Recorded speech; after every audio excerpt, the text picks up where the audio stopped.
उग्रसेन ने बहुत दिव्य स्वागत किया ठाकुर जी का, और राजा के नाम पर उग्रसेन ही केवल रहे, मथुरा के राजा। गद्दी पर तो उग्रसेन ही है, कि भगवान ने मथुरा का राज लिया नहीं था। उग्रसेन बहुत कहे थे, कंस को मारे हो तो तुम ही संभालो गद्दी, हम नहीं बैठेंगे, तुम ही ले हो। कन्हैया जी, भगवान ने कहा ना, मैं मथुरा का राज नहीं लूंगा, मैं तो सेवा करूंगा मथुरा की, भले राज नहीं करूंगा, राज करूंगा द्वारकापुरी का, मथुरा का राज्य क्या करना। और भगवान ने मथुरा का राज न लेकर के, इसको जरा इस सिद्धांत को जिंदगी में कैच करिएगा, भगवान ने मथुरा का राज न लेकर के संसार को एक मैसेज दिया है हम सबको, कि मथुरा का राज्य क्या करना यार।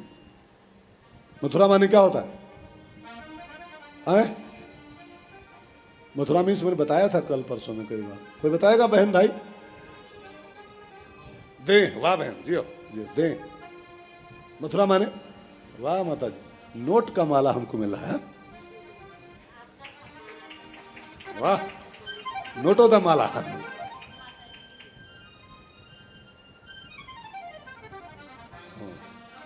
पंडित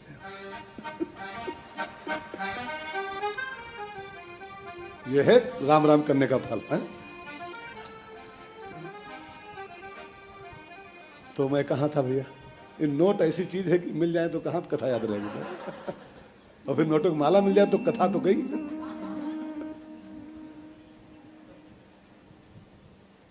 कहां था भैया? कथा ही भूल गए भाई साहब। हाँ? ये लक्ष्मी ऐसी चीज है, हाँ? पैसा मिल जाए तो भगवान भूल जाते हैं, भागवत का चीज है यार। आइए प्रभु का नाम गा लो, दाम मिले हैं तो राम राम कर लो थोड़ा सा, नहीं तो बात बिगड़ जाएगी। सब लोग गाओ मेरे साथ, दोहराओ।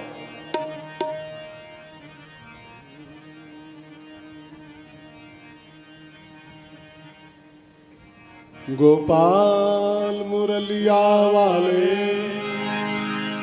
नंदलाल मुरलिया वाले, गोपाल मुरलिया वाले, आइए सब लोग, नंदलाल मुरलिया वाले, गोपाल मुरलिया वाले, नंदलाल मुरलिया वाले, गोपाल मुरलिया वाले, नंदलाल मुरलिया वाले,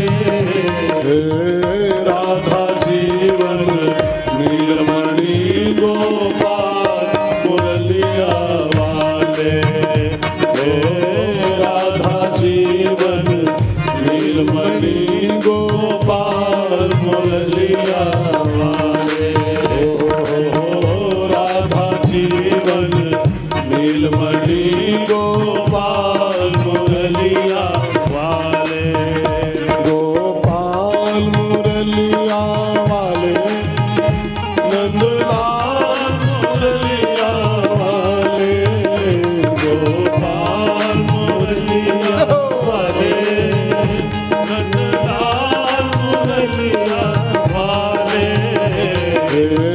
राधा जीवन नीलमणि गोपाल मुरलिया वाले, ओ राधा जीवन नीलमणि गोपाल मुरलिया वाले, ओ राधा जीवन नीलमणि गोपाल मुरलिया वाले। तो मथुरा माने शरीर, और भगवान ने मथुरा पर राज्य नहीं किया, मथुरा का राज्य नहीं लिया। एक संदेश समाज को दिया है कि मथुरा पर क्या राज्य करना यार, जो आपका है ही नहीं उस पर क्या राज्य करना। ये शरीर क्या है? शरीर क्या है मालूम?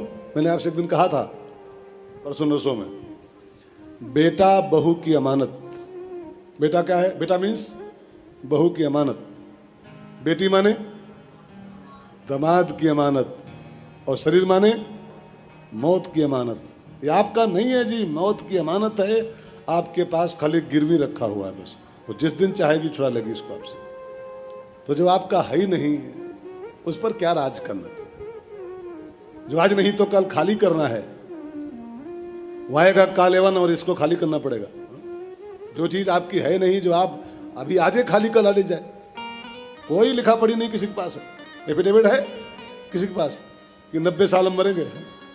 आज शाम को खा पी के सो, क्या पता सवेरे ही जय सिया राम। जय सिया राम। तनिक दर्द यहाँ पर होती है बाएं तरफ, और जब तक नंबर मिलाओ 108 108 तो 9 2 11, जब तक 108 आई भाई साहब 9 2 11। इतना इतना ये क्षणभंगुर। मैंने एक छोटी सी कहानी पढ़ी थी, आपको सुनाई भी है, अगर यहां नहीं सुनाई तो 30 में जरूर सुनाई होगी, पक्का है। सेक्टर 30 में एक छोटी सी कहानी, 2 लाइन की, बहुत ध्यान देकर सुनना आप लोग। लंदन का एक विद्वान हुआ जॉनसन, उसने लिखी थी छोटी सी कहानी, 2 लाइन की स्टोरी है मात्र। एक आदमी सिगरेट पीता हुआ जा रहा था फुटपाथ पर, सुनाई ही मैंने सेक्टर 30 में कई बार। फुटपाथ पे जा रहा था सिगरेट पीता हुआ, अचानक उसके छाती में दर्द उठी, वो गिरा फुटपाथ पर और सिगरेट जलती रही, वो बुझ गया। बड़ा प्यारा संदेश दिया है इस कथा में कि सिगरेट जलती रहती है, कभी कभी हम बुझ जाते हैं। मैंने सिगरेट से भी गए गुजरे हम हैं कि वो जलती रहती है कभी कभी और हम बुझ जाते हैं। और इस पर नाच करो कि जानते हो मैं कौन हूं, मैं फलाना हूं। ये अज्ञानता है, ये मूर्खता है, ये मथुरा है, ये मौत की अमानत है, ये आपकी नहीं हो सकती है। ये पता नहीं किस दिन, अभी इसी वक्त कहो तो खाली कर लिया, इसी वक्त। जिंदगी एक किराए का घर है, एक न एक दिन बदलना पड़ेगा। जिंदगी एक किराए का घर है, एक न एक दिन बदलना पड़ेगा। जिंदगी एक किराए का घर है, एक न एक दिन बदलना पड़ेगा। जिंदगी एक किराए का घर है, एक न एक दिन बदलना पड़ेगा।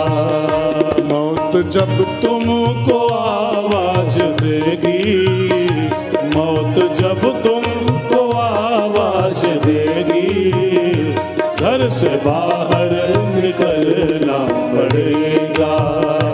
मौत जब तुमको आवाज देगी, आइए घर से बाहर निकलना पड़ेगा। ढेर मिट्टी का हर आदमी है, बाद मरने के होता यही है। ढेर मिट्टी का हर आदमी है, बाद मरने के होता यही है। या जमीनों समाधि बनेगी, या जमीनों समाधि बनेगी, या चिताओं पे जलना पड़ेगा। या जमीनों समाधि बनेगी, या चिताओं पे जलना पड़ेगा। जिंदगी एक किराए का घर है, एक न एक दिन बदलना पड़ेगा। जो अपना है ही नहीं, उस पर क्या राज करना, उस पर क्या नाज करना। इसलिए भगवान ने मथुरा का राज नहीं लिया। और एक बात कहूं ना भाई बहनों, एक सवाल पूछूं, ये सत्संग क्यों होता है? ये भागवत, रामायण, शिव पुराण, सत्संग क्यों होते हैं सभी? अगर मैं आपसे पूछूं सत्संग का अर्थ क्या होता है, क्या बताएंगे आप? आपका उत्तर क्या होगा? सत्संग मीन्स, हाँ वाह, कथा भागवत नहीं होता सत्संग। ये तो अनुष्ठान है, तो कार्यक्रम है, प्रोग्राम, पैगाम, ठीक है ना। सत्संग का अर्थ कथा नहीं होता, भागवत नहीं होता, सत्य का संग करो। और सत्य क्या है? बस वो सत्य का संग कर लो। सत्य केवल 2 चीजें हैं बस, बाकी सब सपना है, सब मिथ्या है, सब सपना। 2 चीजें सत्य लिखी हैं शास्त्रों में। एक ब्रह्म सत्यम, परमात्मा सत्य है, अथवा शंकर जी ने कहा है सत हरि भजन, भगवान का भजन सत्य है। अब इस सत्य को जिंदगी में कैच कर लो, इसका नाम सत्संग होता है। भागवत सुन लो 75 और रामायण सुन लो 76 और भजन न शुरू करो जीवन में, सत्य का संग न करो, तो भागवत रामायण सुनने से कुछ नहीं होता है। खाली सत्य का संग करो, सत्संग करो। जो सत्य है उसको पकड़ो। जीवन सत्य नहीं है, ये देह सत्य नहीं है, परमात्मा सत्य है। परमात्मा का भजन सत्य है। सत्संग करते करते मिथ्या छूट जाए, सत्संग करते करते असत्य छूट जाए और सत्य का हमारा संग हो जाए, ये सत्संग का फल होता है। जीवन में ये सब करते रहो। इसकी निंदा नहीं है कि आप मकान न बनाओ, नौकरी न करो, पढ़ाई न करो, ये सब करो, देह का भी ख्याल रखो, लेकिन देह पर राज न करो। ये मथुरा है, इसकी सिक्योरिटी न करो, ऐसा नहीं है। इसको नहलाओ धुलाओ ना, ये भी नहीं है। सब कुछ करो, च्यवनप्राश न खाओ, ये भी नहीं कह रहा हूं। काढ़ा भी पियो, बचना है कोरोना से तो, हाँ, काढ़ा भी पियो, तुलसी का अर्घ पियो, ये सब जरूरी है जीवन के लिए। लेकिन ये सब करते हुए इस सत्य को स्वीकार करके रहो कि मथुरा है, मथुरा है, इस पर राज नहीं करना है। जब आपकी है ही नहीं तो इस पर क्या राज करना, मौत की अमानत। इसलिए भगवान ने मथुरा का राज लिया नहीं। उग्रसेन से कहा ना, गद्दी पर आपे रहोगे, व्यवस्था पूरी मैं करूंगा, मथुरा की व्यवस्थाएं पूरी करूंगा, लेकिन राज नहीं करूंगा। अब राजा उग्रसेन है और पूरी व्यवस्था भगवान के हाथ में आ गई। पढ़ाई पूरी हो गई थी, भगवान ने मथुरा का सब काम काज संभाल लिया। नाम के राजा उग्रसेन केवल। कई बार ऐसा होता है कि नाम का राजा कोई होता है, व्यवस्था कोई करता है पूरी, है ना। अभी अपने देश में इसके पहले 10 साल वो रहे ना सरदार जी पीएम, है ना, हम मनमोहन सिंह, गद्दी पर तो रहे 10 साल वो, लेकिन व्यवस्था आप लोग सब जानते हो जी, गद्दी पर कौन था, लेकिन व्यवस्था किसके हाथ में थी पूरी पूरी। एक कप चाय भी अपनी इच्छा से नहीं पी सकते थे। एक कप चाय पीना है तो पहले पूछते थे, मैडम एक कप चाय पी लूं, जो बोलती थी यस, तब चाय पीते थे। खाली कुर्सी पर रहे 10 साल तक, गद्दी पर रहे बस।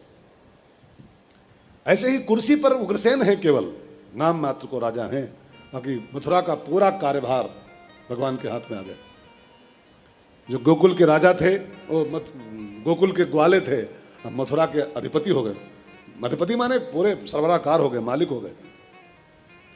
झोपड़ियों में रहते थे वहां गोकुल में, झोपड़ियों में, मथुरा के महलों में निवास हो गया। गाय चराते थे, अब हजारों नौकर आगे पीछे डोलते हैं। जीवन ऐश्वर्य में हो गया भगवान का, जीवन भौतिक संपन्न हो गया।